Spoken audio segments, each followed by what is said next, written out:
Ito, tanggap tayong report mula sa labas sa himpilan kung saan naman regional level most wanted person. Arestado sa Rodriguez Rizal sa kasong murder. Narito ang balita ni Jay Martin. DZNE Radio.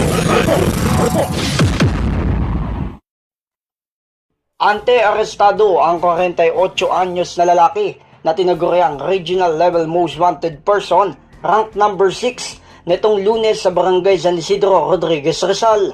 Ang akusado ay inaresto sa bisa na warrant of arrest para sa kasong murder na inilabas ng Regional Trial Court, Branch 175 San Mateo, Rizal noong October 15, 2025 na walang inirekomendang piyansa.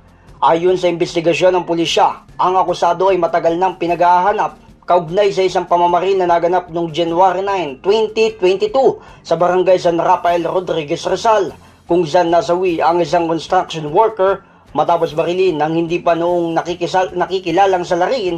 At matapos ang masusing isinagawang investigasyon, natukoy ang akusado bilang pangunahing suspect sa naturang krimen na nauwi sa pagsasampa ng kasong murder laban sa kanya. Samantala, kasalukuyang nasa kustodiya na ng Rodriguez Municipal Police Station ang akusado. Binigyan din naman ni Provincial Director Police Colonel Piloteo Gonzalgo ang pagkakaaresto sa isang regional level most wanted person ay patunay ng patuloy at seryosong kampanya ng Rizal Police Provincial Office laban sa kriminalidad.